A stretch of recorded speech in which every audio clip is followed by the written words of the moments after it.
What's up, my wizards? It's Dev, Mtg. We like it of magic, and today got some saucy Ikoria spoilers for you. Whether you like that meaty, competitive, playable marinara, or you like some of that cheesy Alfredo sauce, there's something for everybody today. A bunch of really, really good, limited playable commons and uncommons, and even some standard playable uncommons, and at least one rare that I think might impact multiple formats, or it might do nothing. But it's really interesting either way. So let's go ahead and jump into this. As usual, we'll kind of start the day by going over some of the lower impact common and uncommons that mostly look decent in draft and kind of work our way up. There's an art to this. So let's start with things like Spontaneous Flight, Helica Glider, and Checkpoint Officer, which I won't even bother translating because Checkpoint Officer just says 1 white, tap target creature. Sometimes nice to have tappers like this, especially in the limited environment and at the common level, but Helica Glider is the fabled nightmare squirrel that we're all kind of disappointed by today. It's just 3 mana. I'm surprised that the nightmare squirrel was white. That's a little surprising, but still, 3 mana, 2 and a white for a 2/2 nightmare squirrel. It's all creature type. That's all this card is. And when it ETBs, it gets your choice of a flying counter or a first strike counter. So you get a flying squirrel, you get a first strike squirrel. Honestly, either one of these is at least like sort of playable. 3 mana, you get a 2/2, you get a Windrake basically. A 3 mana 2/2 flyer. Or, if you want to do a little scrapping on the ground, you can give it first strike, and that can be decent too. So, I don't know, it's not terrible, and I'd probably play a few copies in my limited deck. I like that it's common, but I think we all wanted the Nightmare Squirrel to be something a little bit more exciting than that. Spontaneous Flight has cool art, there's at least that. It's 3 mana, 2 and a white for an instant. Target creature gets +2/+2 until end of turn, and you put a flying counter on it. It's cool that it gets a flying counter, especially again in limited, but I don't like this as a combat trick. 3 mana combat tricks have to be very, very good, and I'm not quite sure that this is. See, it might be able to like let a creature jump up and take care of one of their flyers and stay flying. So it could blow your opponent out, but a lot of the aggressive decks that might want to play a combat trick like this also don't want to hold up 3 whole mana. So I'm not sure that I'm an enormous fan of that. So I'll move on to some stuff that I like a little bit more. Here's Garrison Cat and Majestic Auricorn right here. Garrison Cat is kind of like a Hunted Witness, but like slightly worse technically. It's just 1 white mana for a 1/1 cat, and when it dies, create a 1/1 human soldier creature token. So with Hunted Witness, when it dies, at least you get a lifelink thing. You don't with this, but at least it's got like a relevant creature type. Either way, it protects against sweepers, and I like 1 mana creatures like this in general. I have like Doom Traveler, Hunted Witness. Even things like Footlight Fiend I really like. Grim Initiate. We have multiple 1-drops that basically do this, but they're always welcome. Especially considering that it's kind of nice to be able to run 800 Witness if you want to, in a very heavy sweeper meta if it comes to that. So, it's not bad. But still, Majestic Auricorn. And, oh, by the way, Garrison Cat is the right creature type, too. I'm seeing a cat theme, and I can't not like that, right? Majestic Auricorn, though, is 5 mana, 4 and a white for a 4/4 unicorn with Mutate 4. It's 3 and a white. Has Vigilance, and whenever it mutates, you gain 4 life. That's actually really solid. Like, super solid and limited. Keeps decks from getting too aggressive on you, because getting a turn 4, 4/4 Vigilance that gains you 4 life is good, but, just sometimes getting a 5 mana, 4/4 Vigilance will be good enough to stop some decks dead in their tracks and give you a good little threat on the table. But if you mutate it, once, twice in a game, then it can just get outrageous. I've already talked about it for too long. Let's move on to another unicorn here. This is Splendor Mayor, and I actually kind of like this like a good bit. This is 3 mana for a 3/3 elk unicorn with lifelink. So already on rate, it's really good. 3 mana, 3/3 lifelink. Fantastic. It cycles for 1 and a white, and when you cycle Splendor Mayor, you put a lifelink counter on target creature you control. That is very, very strong. Just because, again, on rate, it's already a good creature, especially you slap the lifelink on, that's just incredible. But if for whatever reason you don't need a 3 mana, 3/3 lifelink, it's going to be hard to get that situation. But if you don't need a 3 mana, 3/3 lifelink in limited, you can cycle it and still get some value out of it. I like this card. Maybe instead of getting a 3 mana, 3/3 lifelink, you have like a 6/6 that you want to give lifelink. In which case, this is a great card to pull off the top. So I like Splendor Mayor an awful lot. I think I'll play like every copy that I get in limited. But anyway, here's Reptilian Mirroring up next right here. 3 mana, 2 and a red for an enchantment. Whenever you cycle a card, you may have Reptilian Mirroring become a 5/4 dinosaur with trample and haste, in addition to its other types. Until end of turn, that is. This isn't terrible, especially if you're able to play it on turn 4 and cycle something for 1 mana. And you have 4 mana out. And suddenly, you know, a little 5/4 haste guy coming over with trample, and that seems really decent, especially with all the cycling enabling in this set. And there is a fair amount of cycle enabling and a lot of cards that cycle for just 1 mana. So I actually don't see it being too difficult to turn this into a creature, but on turns where you can't turn it into a creature, it's awful. It just sits there and does literally nothing. So I have my qualms about it, and I think that if you can make it into a creature like 3 turns in a given game, it's probably at least decent in limited. And this, I am just talking about limited. I don't think this card does much in standard as a cycling payoff. I really don't. But in limited, again, you have to have a very, very high number of cards with cycling, I think, to really get paid off consistently by this card. But, you know, if you can play it and then maybe turn 4 and turn 5 turn it into a creature, that's probably enough power and tempo at that early in the game to where, like, you don't necessarily have to have too many more cycling cards. However, do remember that when you cycle a card, that takes up some of your mana for the turn, so you don't have other mana to cast other spells, and that might, you know, that might kind of hurt. Because you cycled a card just so you can turn this into a 5/4, but now you don't have enough mana to do other stuff. So it could be an issue.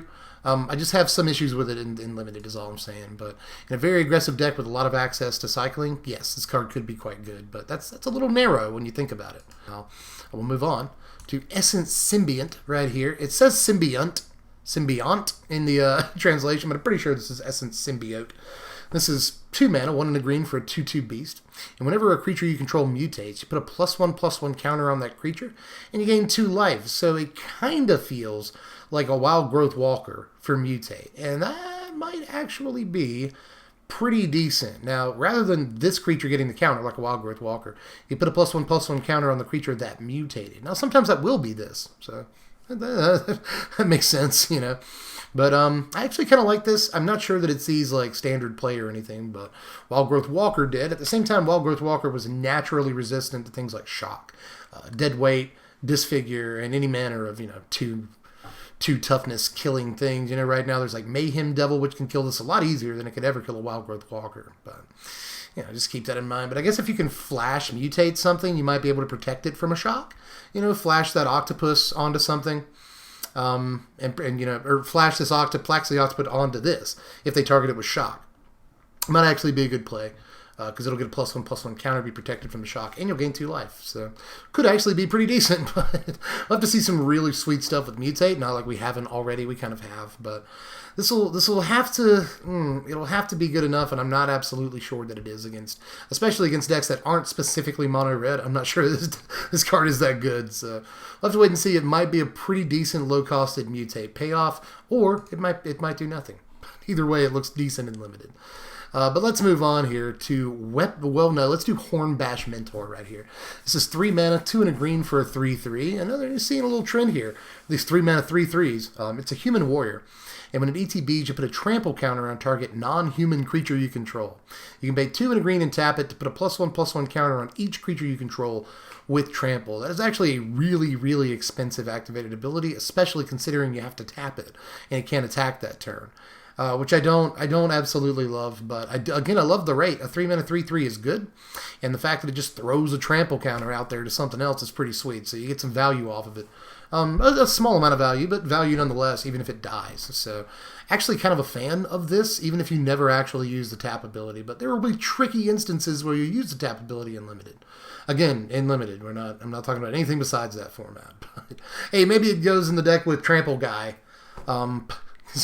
Every evergreen keyword ability apparently gets an uncommon lord this set. So this might actually go with Trample Guy pretty well in a meme deck, but I doubt it really does too much. But in limited, it seems fine on rate alone, so I'll play it. Now moving on, talking about some of these uncommon keyword ability lords, here's Joyous Sky Bonder right here. 3 mana, 1, and then 2 Azorius hybrids for a 2/2 human wizard. I would have sworn this was an owl, but no, there's a human riding the owl. It's a 2/2 human wizard with flying. Creatures you control with flying have spells your opponents cast that target this creature cost 2 more to cast. So the Blue-White Flyers deck is already playing Empyrean Eagle in the 3-drop slot, but it's really not playing anything else in the 3-drop slot. So the question becomes, does the Blue-White Flyers deck want to play another 3-drop, or does that stress the curve out too much? I think it probably does. I think it probably wants to play maybe 4 copies, but at the very least 2 copies of this card. Does this card make that deck playable in Tier 1? No, I don't think so. Not just by itself. You're just still, really susceptible to things like Shatter the Sky and Deafening Clarion and other sweepers and whatnot. So there are some issues still when it comes to sweepers, but this definitely helps protect from targeted removal, and that might help the deck go the extra mile, but I still don't think it helps it cross the finish line in terms of real competitive viability. Although, the Blue-White Flyers deck in its current form can already steal games here and there. It's not a terrible deck. And this will, I think, help it out a little bit because I think it's going to be worth it to play another 3-drop in that deck. But anyway, moving on. That's one of the only cards I've really talked about for actual standard play so far. But moving on. We'll talk about the other uncommon lord that we got to see today for creature type, keyword abilities. 3 mana for an Alert Heed Bonder, 1 and then 2 Selesnya for a 2/4 human scout with Vigilance. At the beginning of your end step, you gain 1 life for each creature you control with Vigilance. I actually really like this. I'm tempted to say this is standard playable, even though I know it's probably not. But, honestly, just a 3 mana 2/4 Vigilance that gains you a life every turn, at the very least, is kind of good. It's kind of okay. It's kind of okay, especially in the mono white life gain deck. This doesn't look terrible because multiple creatures in that deck already have Vigilance or can be given Vigilance from time to time, depending on what build of the deck you're playing. So you might actually have multiple creatures with Vigilance. This also works pretty well with Nissa. Just keep that in mind. The more lands you have animated with Nissa, the more life you'll gain at the end of your turn. So I don't know. It's actually, 3 mana 2/4 Vigilance is not a terrible package in and of itself, but the fact that it guarantees to gain you 1 life every turn, trigger your Heliod's and your Johnny's Primates and stuff in the white version of the deck, but, trigger off of your animated lands in the Nissa-centric version of a deck like this. It all seems good to me. So, I've joked this a few times, but crack out those War of the Spark of Johnny's, y'all, because the Vigilance deck is looking okay. You've seen a couple of cards for it that look all right. We just saw the thing yesterday. I think it's a 4. Yeah, it's a 4 mana 3/5 with Vigilance that has all your creatures with Vigilance have pay 1, tap it, tap target creature. So we've seen some action for the Vigilance deck. Trying to make Vigilance actually a decent keyword, and it's looking good. It's actually looking pretty good. I like this card a lot, and I'm very tempted to say that this is standard playable in the right thing because I don't know. I like it. I like the guy, but or the lady. I think it's a dude, but either way. Let's move on here because I think there's not too much more to talk about before I show my face back to you. But let's talk about Fight as 1. This is a good card to go to. Fight as 1 is just 1 white mana for an instant. Choose 1 or both. Target human creature you control gains +1/+1 and gains indestructible till end of turn. Or target non-human creature you control gains +1/+1 and gains indestructible till end of turn. Well, if you get the full value off of this, when they try to sweep you, then it's ridiculous. You keep 2 creatures around and they get bigger. That could end the game. That could seriously end the game right then and there. And I've already talked about the Blue-White Flyers deck, or in the case of this card, just a mono-white Flyers deck. That deck plays a decent mix of humans and non-humans and stuff.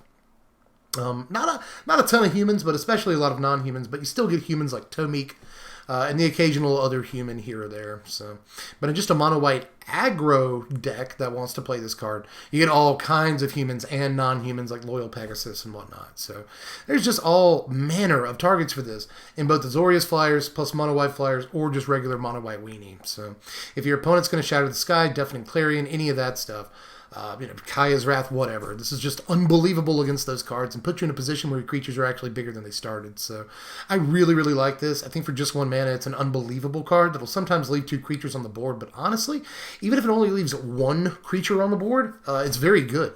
It's very good. It also seems to be pretty decent in the Feather deck, by the way, where it can target a 10th District Legionnaire and a Feather. And come back. That seems great. There's so many crazy things this card does.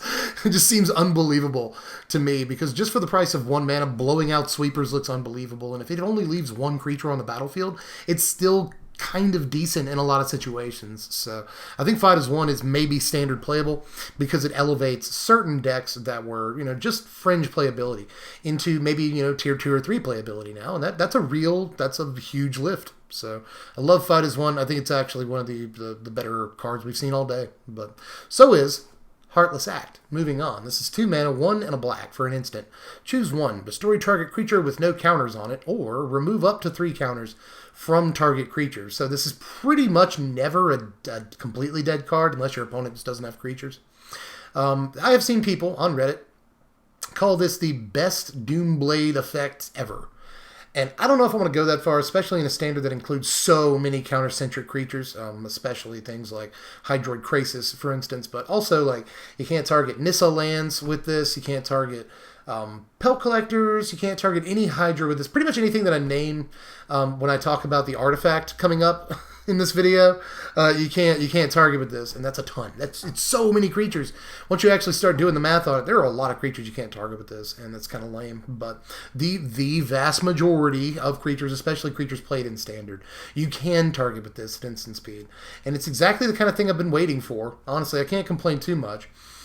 Or push back too much either, because for a long time I've been wanting in Standard to have a Doomblade kind of effect again that's instant speed rather than sorcery speed, and has a wide range of targets rather than a narrow range of targets, which things like Reeve Soul obviously do have, and Reeve Soul too is a sorcery, so terrible. We've got a fair amount of 2 mana black kill spells, but like none of them are instant speed or none of them have a wide range, and Heartless Act has both of those things. I think you will find no trouble finding targets for this card, and even if your opponent does have Pelt Collector, Yorvo, whatever, this still removes counters from the creature. If it's early in the game they played a 3/3 Hydroid Krasis, this can still kill the Krasis. That's cool. It cuts down Yorvo to a very small size, cuts down Pelt Collector to a small size. That might matter in some matchups. I'm a huge fan of the card. I didn't mean for it to sound like I wasn't, because I actually think this has one of the widest range of targets of any Doomblade style effect that we've ever seen, and it probably sees Standard play on day 1. In what? I'm not sure, but probably some sort of control deck, right? But just a very, very outrageously good piece of removal right here. But we'll have to wait and see how important +1/+1 counters and keyword counters are in the upcoming Standard. But either way, I still think the card sees some amount of play. But moving on to Weaponize the Monsters here. Just 1 red mana for an enchantment. You pay 2 and sack a creature to have Weaponize the Monster deal 2 damage to any target. So creatures, planeswalkers, players, it's all on the line here. However, 2 mana is very expensive. And even in the late game, you're probably not going to get more than 3 activations out of this, but that might be all you need.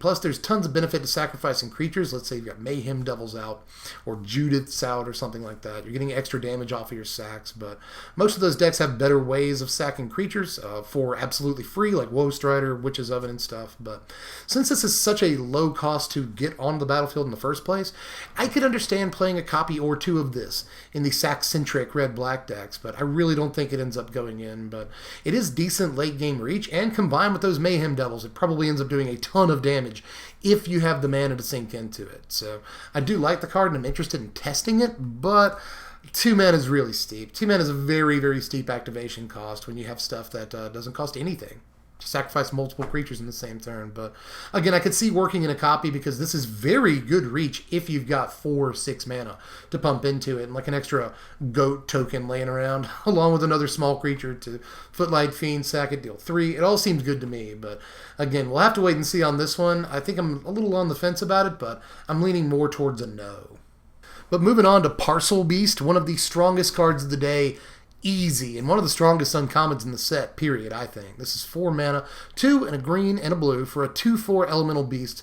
It has mutate for a green and a blue. Just 2 mana to mutate this. Therein lies the strength of the card. But you can pay 1 and tap it to look at the top card of your library.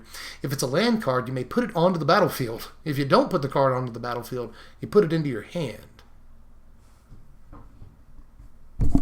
Hello again. Here is my head. And yeah, I think this card is that good. I'm going to show you. I'm going to talk about it with my face on screen and everything. The card actually looks like one of the more juiced uncommons in the entire set. Now, 4 mana 2/4 that taps to draw a card and pay an extra mana to do that. That's not actually that great, but a 2 mana 2/4 that taps to draw a card seems amazing to me. And it's not going to be hard to mutate this on turn 2 from your Arboreal Grazer. Actually make Arboreal Grazer a much better Magic card. It needed that, I think. And then Gilded Goose, you could also play on turn 1. Mutate this right onto it. But you could do the same thing with a Pel Collector and a bunch of other 1-drops in this format. But I think Grazer and Goose are probably the best ones to be doing that with. But from that point on, having a decently statted creature on turn 2, I mean, 2/4 on turn 2, I don't know how many decks are actually capable of doing something like that, but aside from the defensive nature of it, you just get a creature that you pump a mana into, tap to effectively draw a card, or ramp. I mean, it's actually kind of like better than just tap to draw a card, because you might get a little bit of ramp off of it. And note that if you do get the ramp, the land comes into play untapped. There's also the fact that since it only costs 2 mana, even if you're not mutating it onto something starting on turn 2, then maybe you can double spell with it on turn 4 or 5, cast a 2-drop and do this, or a 3-drop and do this. And that actually seems like really fantastic value to me. I mean, tap to draw a card is great. Plus, I'll go back to a second to the 2/4 stat line. Again, on turn 2 off of Grazer or Goose or something, 2/4 is an amazing stat line that's going to block all kinds of mono red nasties for like turns to come. So I just really like this card, and the prospect of playing it for 2 mana makes me think it might be one of the more strong uncommons in the entire set. I mean, we've seen some pushed Simic stuff in this set already, but we hadn't seen like the real Simic cheese, and this might be one of the better Simic cards in the entire set. Like Simic needed any more help. All in all, I guess what I'm saying is Parcelbeast looks like a pretty good package to me, but let's move on to the Ozilith. This is just 1 mana for a legendary artifact. Whenever a creature you control leaves the battlefield, if it had counters on it, put those counters on the Ozilith. At the beginning of combat on your turn, if the Ozilith has counters on it, you may move all counters from the Ozilith onto target creature. The first thing I'll say is that I've been replaying Final Fantasy VII a lot in my free time lately, and this looks almost exactly to me like the big life stream, the Mako like crater that you have to confront Sephiroth in like midway through the game. Spoilers, I guess. But anyway, the giant crater in the planet that's like repairing itself. This is that to the point where I think it may have been inspired. The art direction may have been inspired by that. But anyway, that has nothing to do with the function of the card. The function of the card is extremely exciting to a dude like me, at least. But not to everybody. I've seen people like actually arguing, really actually going for each other's throats on Reddit about this card, and I don't. Look, I understand like being the kind of spike that thinks every card is bad. Some of the best advice that I ever got was, 95% of Magic cards are bad.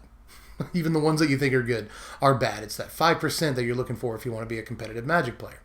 And I actually cherish that argument. But that doesn't mean that whenever any card comes out, you have to talk about how bad it is. This is a prime example. Because the card does represent some opportunity cost. Obviously, it has to go in your deck. It takes up 4 slots in your deck, probably. You have to spend mana playing it, so it is in fact it does represent a tempo loss.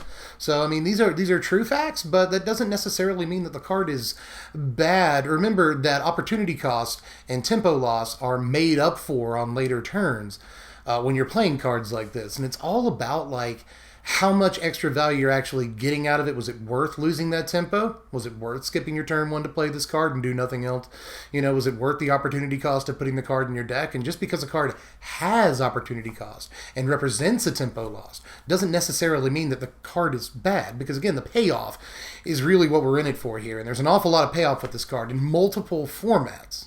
On standard, you've got a basic mono green package that includes like Pel Collector, Barkhide Troll, Yorvo, a bunch of other creatures that get +1/+1 counters. This is just good with pretty much anything that can get +1/+1 counters. There's trickier stuff you can do with it, but honestly, that's what I'm most trying to brew with this card around, is just creatures that get +1/+1 counters, because right there, that's a curve. Pel Collector, Barkhide Troll, Yorvo. So if any of those creatures die, eventually all the other creatures, or some of the other creatures, will get those counters. And that seems pretty decent enough, and like eventually you just end up putting all the counters on a Questing Beast or something, going ham. So that could actually be just an insane application in a straightforward way. But then I think the opportunity cost is really, really high, because playing 4 copies of this in a Stompy deck doesn't necessarily seem like exactly where you want to be. But there's also cards like Chamber Sentry. I had to bring it up. Chamber Sentry, here it is.